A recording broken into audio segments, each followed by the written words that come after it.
Warning, everything in this video and on this channel is for educational purposes only. All content is intended for viewers 21 years of age or older. All acts are performed by professionals, and all people shown are 21 years of age or older. All acts are performed under the legal Chapter 67(8)(d) here in Nevada. Please do not attempt to recreate or reenact anything you see on this channel. Thanks for watching this episode. Today we're going to be checking out grow spaces, grow rooms, grow tents, how to get started, and how to take your grow to the next level. Check it out. But first, a word from our sponsors. This episode is brought to you by AC Infinity. Check out their all-in-one pH pen, which measures pH, EC, TDS, and temperature. The sensor probe is replaceable, and it comes with storage solution and calibration solutions. Click the link in the description section below so you can learn more about their all-in-one pH pen, and the discount code THESTASH15 works on both Amazon and their website, acinfinity.com. From the Stash Podcast. From the Stash Podcast, we are back again, and we have something to talk about, boys. Every episode, we got something to talk about. We have something. You're episode. right. It's funny you say that. You're right, Chris. Coincidentally, we're 5 years. We're 5 years talking about stuff. Imagine Good observation. I just feel like this is, because we've been working with brands that create grow tents for so long, we've almost gotten to the point where people think that that's the only way to grow. That's the only thing we teach. It's the only thing we discuss. But some people may forget, just a few years ago, Pigeon said he'd never grow in a grow tent. Yeah, I actually said that. He's a liar. I am a bold. This is the face of a man who lies to you. All right, and I'm not your dad. You know what? I was convinced I had it right. I had spent years honing in my environment and my room, and I felt confident. And then I grew in a tent instead, and realized that it's a little more versatile. It's a little more affordable. There's some pros and there's some cons. And I think this is a great opportunity to sit and talk about it. Yeah, talking about maybe like the best grow room setups, talking about maybe like where to do it. So the pros and cons again. In your case, I feel specifically why you transitioned more and why it worked out. Naturally, you expanded your space into a studio space. It went from a corner that wasn't even finished to a full-on studio. You got Nickelodeon Studios in your basement. So, shout out to Tom Cameron for allowing me to use this space. Huge appreciation. Is it Tom Cameron? That didn't sound right. James Cameron. Never heard of that person. Cameron. Yeah. Never heard of it. I'm very uncultured here, but no, over time, I tried to find a space that worked for me, and I grew out of the grow room. And that's specific to me. So maybe throughout this episode, people will be able to determine what's the best space for them. Yeah, man. A lot of people in our case, we're very blessed because we have basements, my brother. Chris, you don't have a basement. You're in an area where it's all rocks underneath you. Where would one set up an open space if you're in a limited area? Let's say attic, second story, mid, whatever we want to go. Where would you guys think the best space for a grow room would be for you? Well, for me, living in the desert where everything's super hot, super dry, like I definitely want to avoid the attic. Like some other areas, depending on your climate, you could grow in your attic. I know a lot of people do grow in their attic. That's the only space they have. Sometimes you have to just go in the space that you have available, and that's it. You got to deal with it. My previous house that I was in, I was on the second floor. Not as ideal as the first floor where it's a little bit cooler. You had mentioned basements. They don't really exist much here in Vegas. There are houses that have basements, and those are a lot cooler. So being in a hot climate, desert climate, where it's very dry, being in a cooler area can be beneficial, especially in the summertime. So for me, like first floor, or if there was a basement, I'd be growing in the basement for sure. Yeah, if you could weasel your way down to a basement, you'd definitely be a grower for that situation. However, and there's a lot of benefits, as somebody who does grow in the basement, it allows me to moderate my temperatures in the summertime very nicely because it is much, much cooler in my basement. So yeah, trying to find the right space for your room might be something that you have to look at your situation and figure it out. Even if in Chris's situation, where it's like you have no basement and maybe you don't have a second floor. Now I know perhaps that you do or don't. Maybe a third floor. Maybe the middle of your home might not be the most ideal for ventilation reasons, because where are you going to vent to? You might have to just go straight up through the roof. Picking a room that's maybe towards the exterior of the house that you can use a window for, or that you can easily vent out of the room, I think is something to consider as well. Yeah, especially if you're in a place where you don't want the whole world to know what you're doing. You can set it up so you have, odor control, and you have things that look like a proper ventilation for, let's say, laundry rooms. However, it's pretty obvious what's going on there if I just see silver ducting blowing out the front and it smells like herb all the time. So I definitely do think back of the house, areas that the sun isn't beating on all day and night, obviously not night, but all day, is definitely good, because those spaces, for example, here, didn't think about that. So my office is hot as hell all the time versus the rest of the house, because the sun is just beating down on me all the time. Versus that part of the house is cool. Like it's just varies. And of course, insulation and all that comes into play as well. But picking a space that you can play on the environment is definitely huge. I do think that's good. The opposite side, though, the winter in the basement, man, I'm having to use a heater on a regular basis. It gets cold as hell. I'm talking like 45, 50 degrees sometimes, Fahrenheit, freedom units. I don't think you can actually say cold as hell. Correct me if I'm wrong. That is a dumb term. When you think about it, it's cold as hell. It's like hot as hell. You have to pick that spot that's going to be right for you. Let's assume you picked the right spot. You found your spot in the house. You found your spot. I think one of the benefits to a grow room that over a tent in particular is that you can design your layout for a grow space.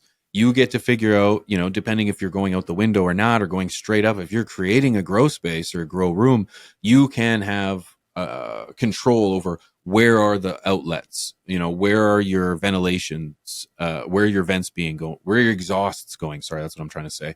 Where are you going to hang the lights? These kind of things. You get to design the room yourself and start to lay things out, versus where a tent, just as soon as you set it up, it's got a front, the door's there, and has very specific ports that you have to vent through. Cord management these days can be quite difficult, because we're dealing these days with smart controllers where there's a million cords, and it could be quite difficult trying to wrap them through the bars of the tent and so on and so forth. So yeah, designing is your way is definitely a benefit that I think you don't have over a tent. Well, you're not confined to the dimensions of that tent as well. So if you want to do some crazy plant training, you look at Northern Scrogger Space, for example. Shout out to Rick Torrey.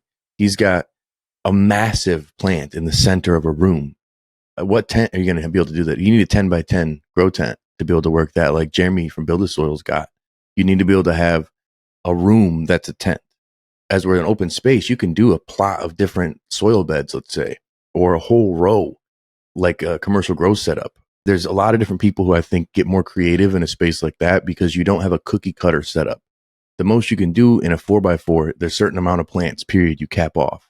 But when you can have custom dimensions, like P was saying, you can set up a separate flower space in the same flowering area.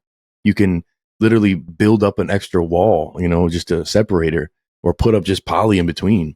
There's a lot more you can do in an open space. And I think that's where the bigger growers, the heavy pheno hunters, the breeders especially, they have more flexibility when they have an open grow space versus a tent.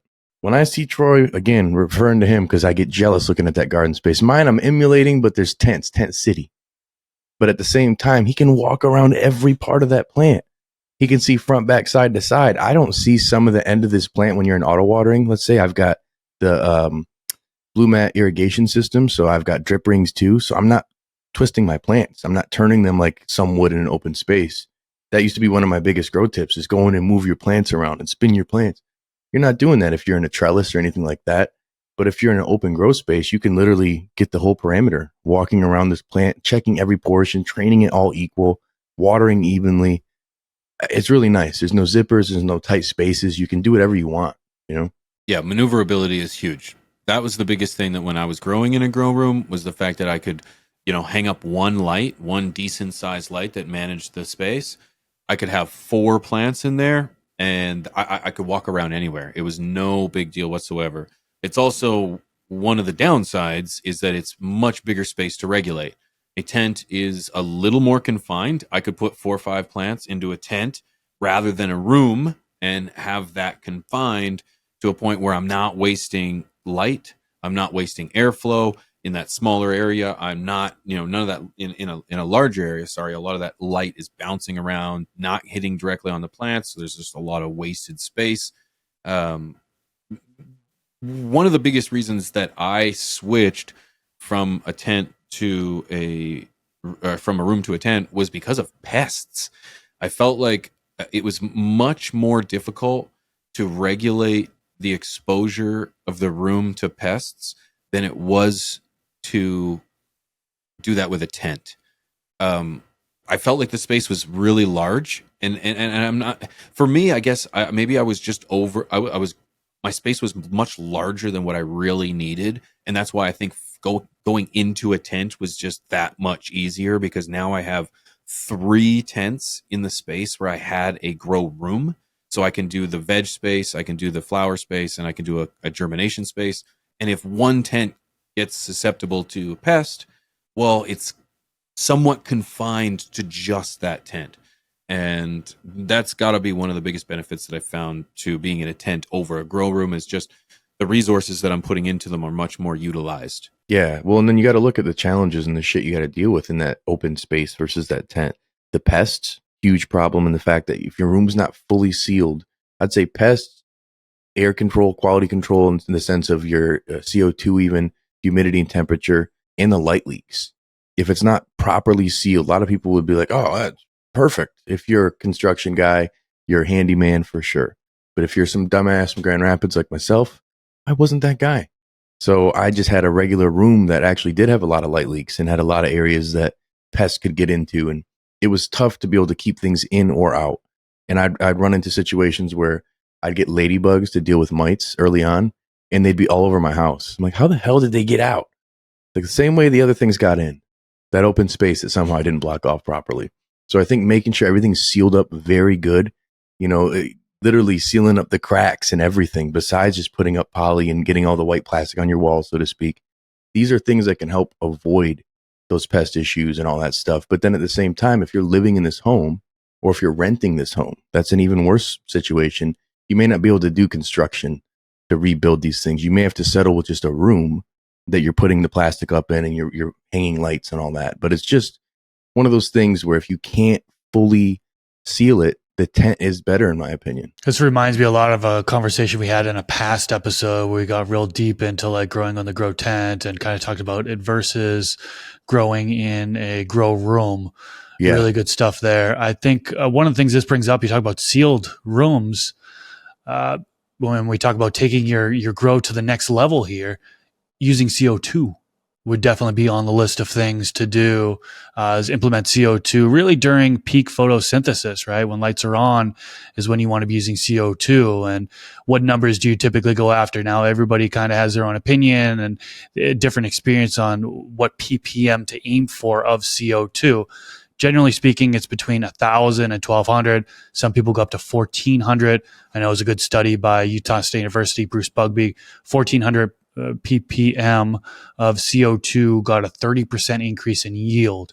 So it definitely helps with yield, helps with growth, photosynthesis.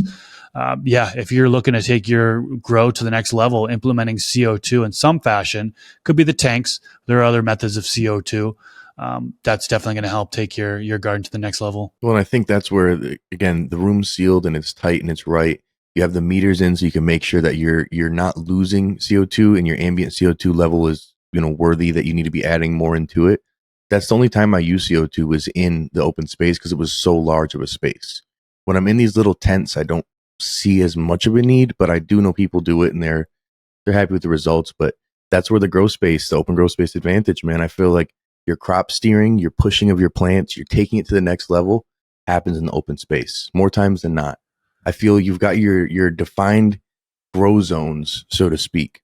You can create that big veg space or that massive flowering space, knowing that that's where you want to take things further. And when you're adding CO2 in, usually you've got more intensity in your lights. And with an open grow space, 9 times out of 10, not always, you got a taller ceiling. So you have the availability to, crank these lights as much as you want potentially, and maybe raise them a little higher. But then you're able to add that CO2 and the supplemental CO2 so your plants can handle it. So that's a big advantage. Yeah, I was going to say definitely increase the lighting when it comes to CO2. Dial in that VPD as well, right? We know that the VPD really controls the stomata opening. So you have to make adjustments there, because what you don't want to do is add in CO2 and then all of a sudden your VPD is off to where your stomata is closed and the plant really isn't getting that benefit.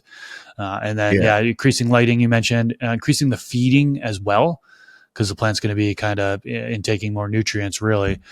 Those are all good call outs. And just to get a little bit deeper on the VPD thing, because that is a thing that can take you to the next level, right? Some people just go after temperature, temperature and humidity. They have individual, I like to do 70 to 78 degrees Fahrenheit, and then I like to run 70% or higher of relative humidity. Well, what does that show up on the VPD chart?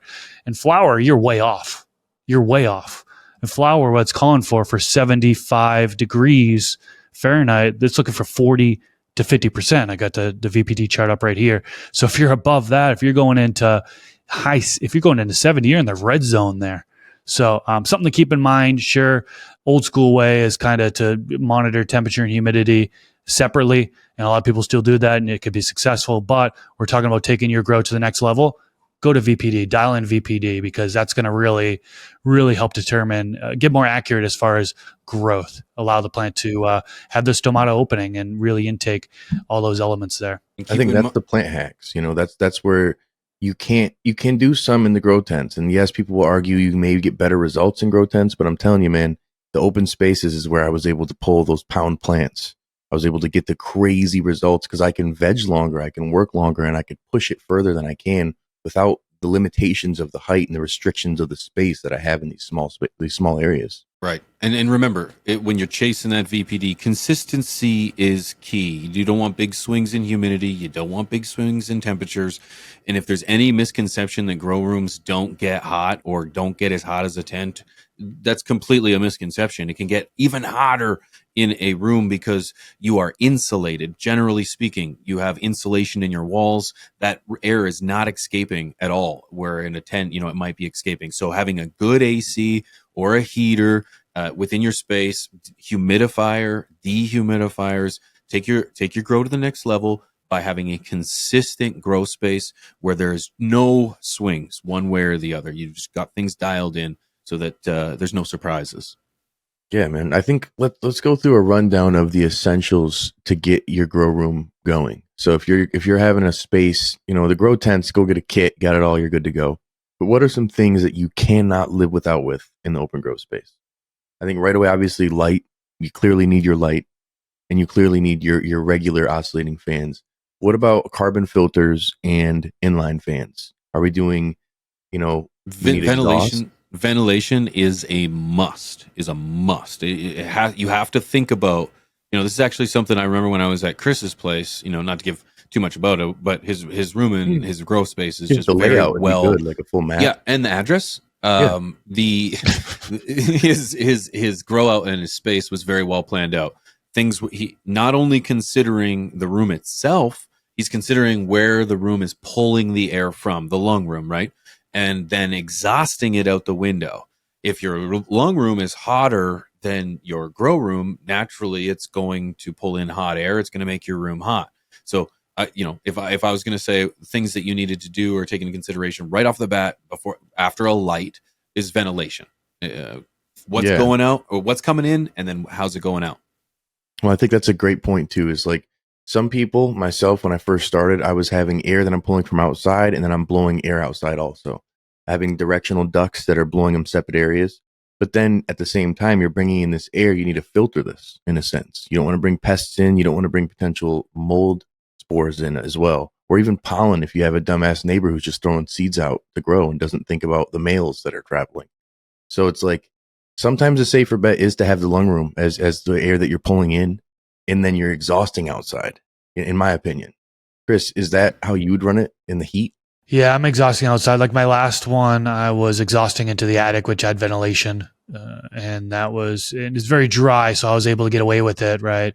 If you're in a very humid area, exhausting in your attic is is really no bueno. You can definitely have like stagnant air in there when hot meets cold. You could have mold spores just flooded on your the ceilings there in your attic. So it's really only advised if you're in a dry area. But yeah, I exhaust out the window. All that hot air that's being generated within the grow tent, it's going out the window.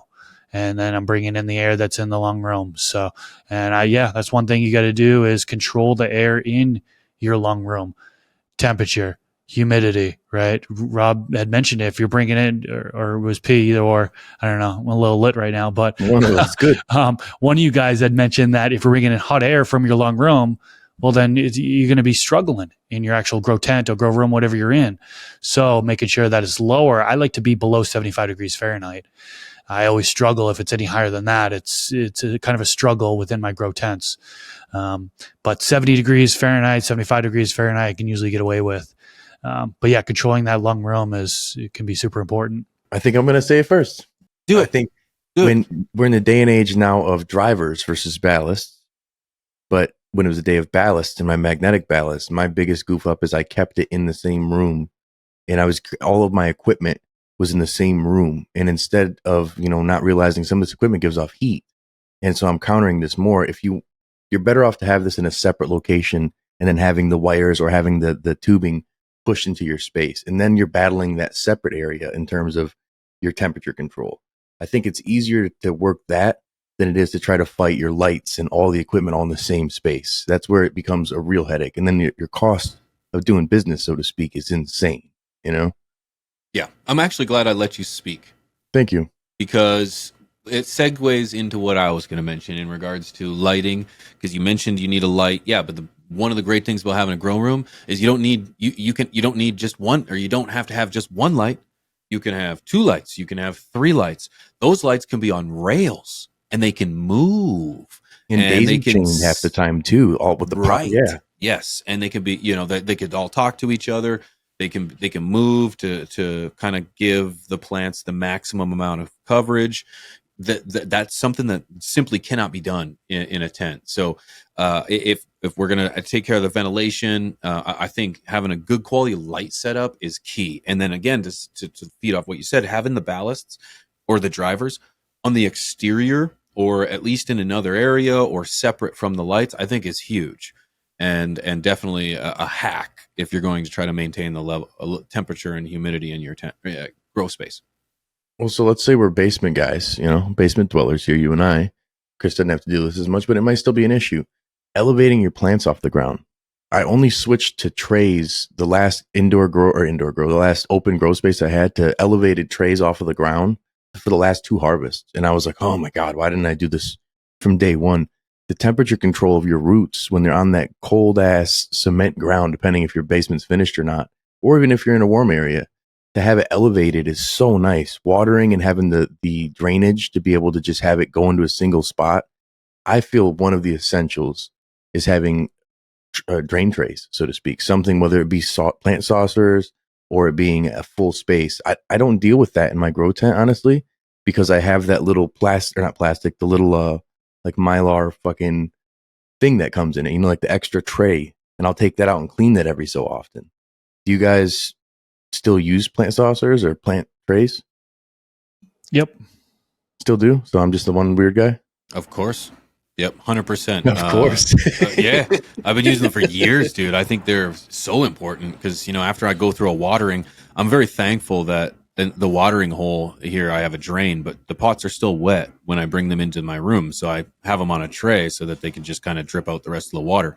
Hack, though, is that you must clean out those trays often because those little holes that keep them off the ground can collect bugs and all kinds of grit. So odor control, boys. I think odor control is a must if you're going to be in a grow room as well, because you don't want your whole house reeking of this glorious plant of ours. And you can do so with carbon filters, air purifiers too. Set up whole air purifiers as well. Avoid that smell. But dude, I used to have the Glade or Febreze little spray things that every so often will go off throughout my house. They're like little bricks on the wall. Shit, I put it in the worst spot, so I'd be walking out of the grow every time and be like, zzz, did it just pepper spray me in the face as I'm going by? Like, to move it, but it was perfect for the extra odor. Like essential oils for me works really good. If you get an essential oil diffuser or something that you can have like a potpourri with essential oil all over it within those spaces, but you need to be able to do something for purification of the air, like the carbon filters and masking at the same time, because otherwise it just smells like bud with potpourri, which is kind of nice if you know, but if you have kids, you got to be a little more dude, cautious. bro. If you're a dude, if you're a dude, bro, and you don't mind the house smelling like wheat like a little flowers. GMO with a little bit of flour. Yeah. It's got onion and armpit with a little flour. One thing I kind of want to mention that I feel like we should have mentioned earlier that I feel fits now is fine. Is the electrical with a grow room.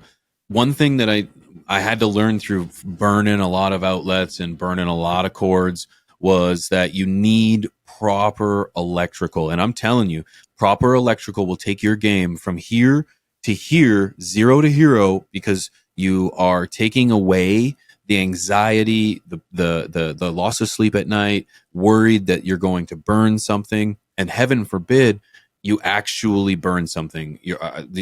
Your house is so susceptible to this because a lot of rooms are using shoddy electrical work, and because of that, you can catch fire and so on and so forth. So you want to make sure that you've got good electrical outlets with dedicated panel or dedicated breakers in the panel, using as much watts as you can. So understanding wattage coming from your equipment is very important, and amps very important. So just take that into consideration. Let my anxiety and burnt sockets and cords and almost burnt house as experience so that you don't have to.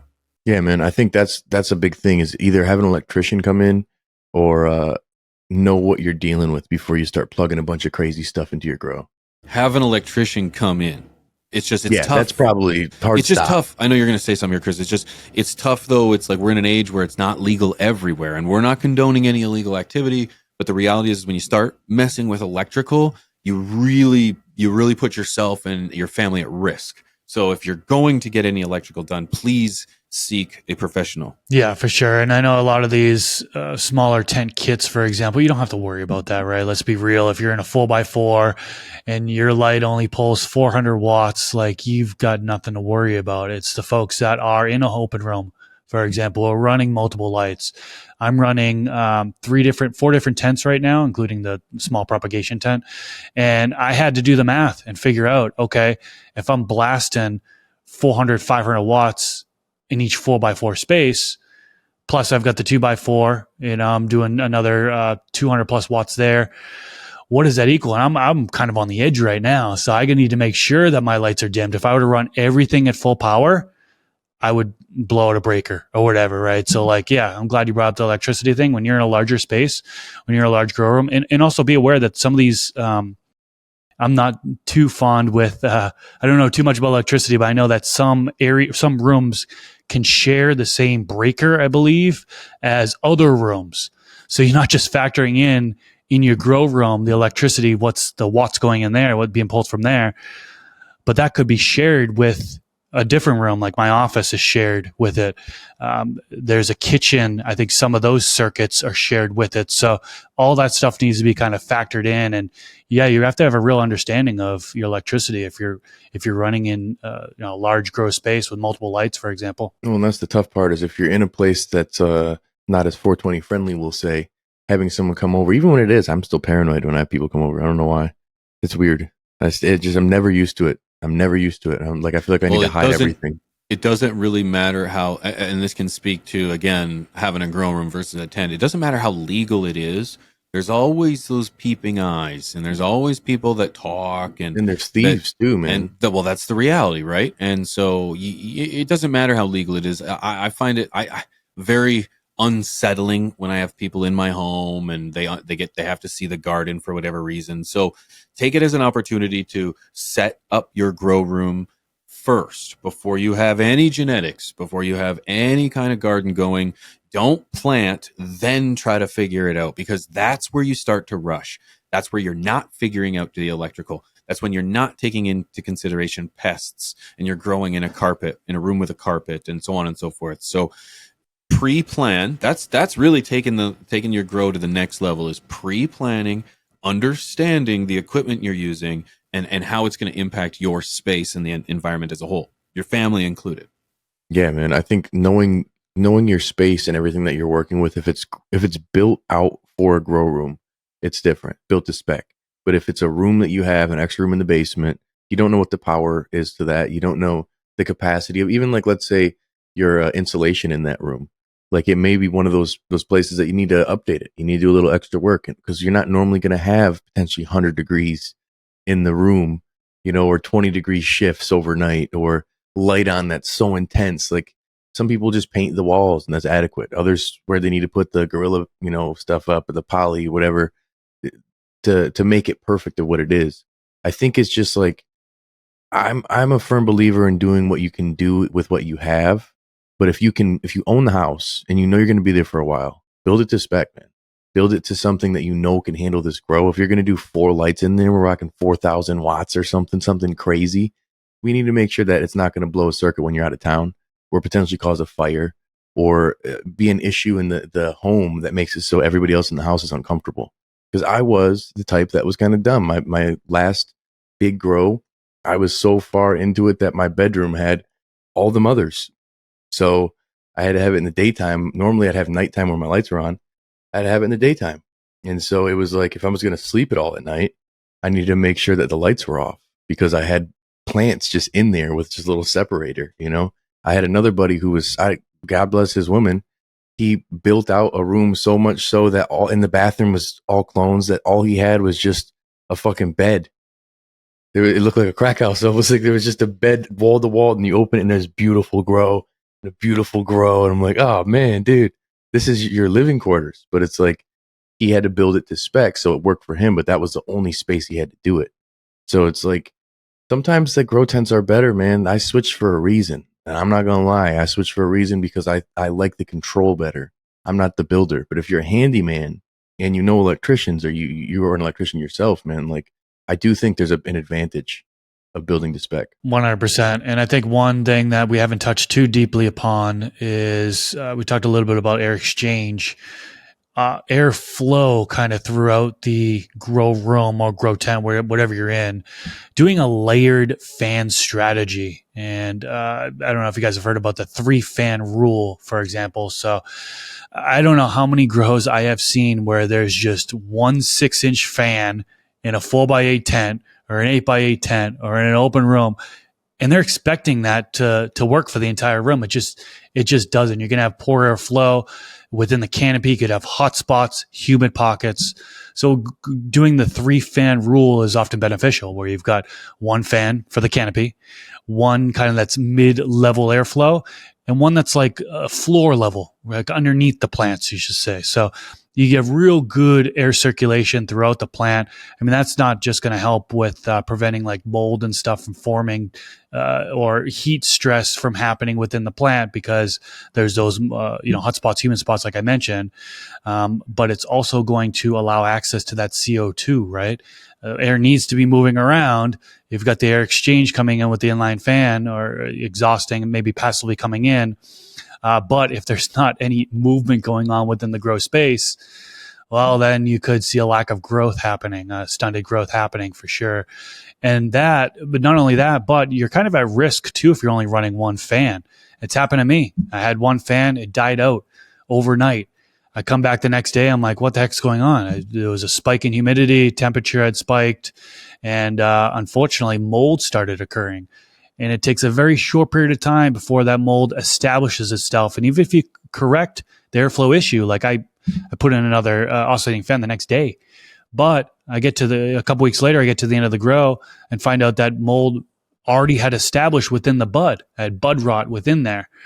So all it took was just 24 hours of that fan being dead. So having multiple fans kind of gives you some little bit of security in a sense, to where, hey, one fan dies, at least you have another fan going that's moving the air around, Yeah. Well, and then like having everything run 24/7 is the quick way you're going to kill it.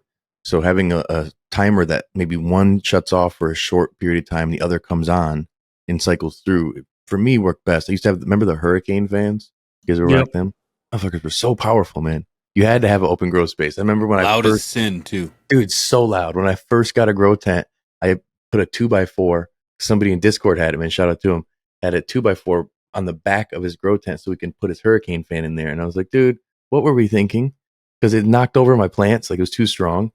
But having the distance right there, but you look at CO2, the density of CO2, it's heavier, it's more dense, it's going to fall, it's going to settle on the ground. So if you don't have the air constantly moving, it will settle. But you do need that cycling, in my opinion, to shut off a fan here and there just to keep the longevity of the equipment. If you run anything 24/7, it's going to die. So I would always have 4 to 5 fans in there. I'd have like 2 or 3 big beasts, and then I have a couple smaller ones, usually even just a box fan in the corner that would kick on every so often. But you never want the stagnant air, but especially with CO2. Like that shit. Remember, I had the dispenser, the canister, and I had the black tubing all around my HPS lights so they'd fall onto the plants. And my power went out, and I forgot to shut off the CO2 canister. And I came in there, and it was just gone. I was like, no. And it's just no use. Everything it sinks to the floor so fast. You know, it's just one of those things where air circulation is so important in the grow always. But when you're adding CO2, when you're trying to avoid powdery mildew in this crazy heat we're dealing with here and the humidity here in Michigan, at least, that's when you get extra fans. It's a great point. This is my long-winded agreeing. Yeah, no, that's good. And that kind of leads us into, if you're going to take your grow space to the next level, automation. If people can recall, all the automation, the grow room equipment came from that we use today on tents came from grow rooms. That was the worst way I could articulate that. But it's like they were using what was the first one? It was like huge, and I remember it wasn't Titan blue controller. I remember, was it Titan controller? Because I Titan, remember Titan controller. the one that I had, and I felt like such a baller. Like I was really trapping and shit. Dude, I was like, bro. yes, yeah, this turns my lights on and off, dude. It was and even just at the time when I started having like the on and off of my fans and stuff, like we didn't have smart plugs at that time. We didn't have something on my phone that I could just set the thing. We had mechanical timers. Digital timers just came into the grow store. You know what I'm saying? We had the mechanical dials and you had to push down so many. But wait, do I pull it up or push it down to know it's on? Oh my God. I had for the longest time the perfect shape mechanical timer hole in my wall, because for like the 30th time it faulted on me, and I just took it and I chucked it, and it, like an animation, it went right through the drywall, and you could just see the perfect shape of it without. I was just so mad. But the reality is like having quality automation and monitoring control, like in terms of like cameras, you can get Vivo Sun's got cameras that you can get, promo code the Dude, stash. it's crazy. If you're checking that out as well, you can monitor from your phone. You can monitor everything with controls. That's amazing. And then that's going to allow you to make sure that you're not going to have those swings in humidity or swings in CO2 or temperature. You're going to keep things monitored and regulated. 100%. And if you don't have things that are dialed in like that, you got to be somebody who never leaves. You're a homebound grower. You know what I'm saying? Like back in the day, that's how it was. When you're a grower, you don't travel. You don't do any sort of farming. You don't take off. In today's day and age, the Titan controller is not the only thing you get, whether it be AC, whether it be Vivo Sun, whether it be Spider Farmer, any of the brands. Automate your shit, man. I truly feel that's the way to do it. GML's got, controllers for his lights in particular. But there's more than lights. We're talking about humidifiers, dehumidifiers, air conditioners, heaters. All these things need to trigger. These components need to trigger for the right times in your grow. And depending on where you have these sensors at, the space isn't all the same. Like Chris was saying, the top, bottom, mid, you have these areas of dead space, dead air, that the VPD under your canopy may be different than right above your canopy. And so depending where that sensor is, it may not get it exactly the same. So it's like, in the open grow space, you got to keep that in mind and sometimes adjust things accordingly. Change the location of your fans, of where the heat's coming in, where the humidifier is, even where your sensors are picking these things up. It's just a little different. I think that's where the person who's just starting out to go into open grow space may be a little bit tougher, but it's a lot more affordable than a bunch of tents, because one grow tent is not going to give you veg space and flowering consistently.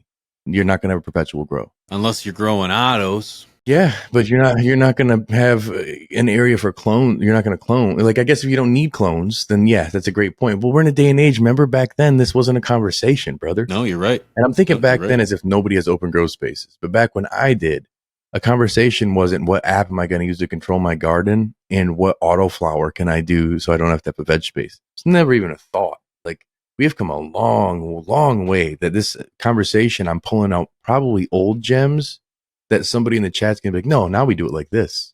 So if you're in the chat, let us know if there's new things that we're missing. Because, man, there's some innovations that I'm like, damn, like the Pulse. I was Pulse app just was going to never- say that, dude. that was When the never a Pulse thing. came out, changed the that was game. mind blowing. The fact that you could just monitor your humidity and temperature from your phone, dude.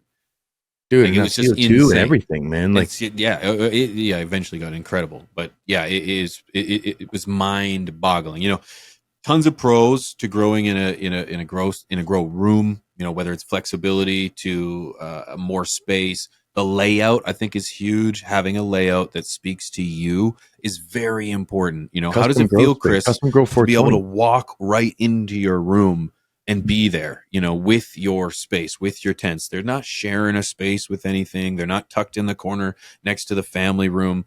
They have their own space. That feels really good. You know, that's a great feeling. You know, you can support way more plants in a room than you can in a tent. And generally you can put more power into a room than a tent. But there's some cons. Yeah, dude, I don't think that there's many cons when all the things that we talked about that outweigh the pros. It's just Right. the fact of, like, most of us, we're in a day and age where there's not a whole lot of people who are growing professionally, we'll say. Back when I was growing professionally, again, we'll say, in the legacy market, I had more of incentive to give up most of my house to grow my farm for my crops. In this day and age, it can adequately get enough in my small grow spaces with tents. So then let's say you're downsizing. We're going into a closet. Do you still see the same benefits? We're growing in a closet now of an open grow space, or now are we just in a shitty tent? You're in a shitty tent, friend. I kind of feel like you're in a shitty tent now, you know, Because the closet's You're not limited to sealed. space. The closet's real tight. It's small. You know, don't get me wrong. There's a closet grower out there right Mr. now. that's Canuck, dude, he's got coming that out of the sliding closet. door like Yep. Leatherface. Yep. You know, they're out there. They're going to say, hey, I'm growing some dank. And yes, you are. So you can do it. It's just a matter of looking at your space, figuring out what works for you, and then determining what are you going to do to exploit your area and get the most out of it. Could be a room, could be a tent, but we want to hear from you. What do you think is the pros and cons? What are you doing, and how are you exploiting your environment to get the best dank possible? The word exploit just makes me give me, but I get it. I was just like, what are you doing to sexually assault? I don't know. Oh, you took that left. Yeah, there we go. Wow, it just felt that way. But I think when we look at everybody who's got their growing spaces now, a lot of people are growing in tents because we're in a day of renters. But I want to know who is still growing in an open space. And did you ever try a tent? Why are you still in your space? Yeah, that's good. That's a Oh, banger yeah. epi. Chris, Good what do you epi. want to see? What do you want to see, Chris? Let's see. I want to see some struggle points. I want to hear about people in the comments. What struggles have you had kind of when you're developing your grow room or grow space? Like what struggles have you come across, and what have you done to combat that? I like that. Yeah, overcoming the struggles of it, because a lot of people, that's the thing that makes them quit. They're like, I can't build this in here. I'm just getting a tent. Like, well, maybe you can. How did you overcome it? That's a good one, man. Yes, you can. Banger episode, gentlemen. I think that was fantastic. That's about it, guys. This is From the Stash. I'm Pigeons.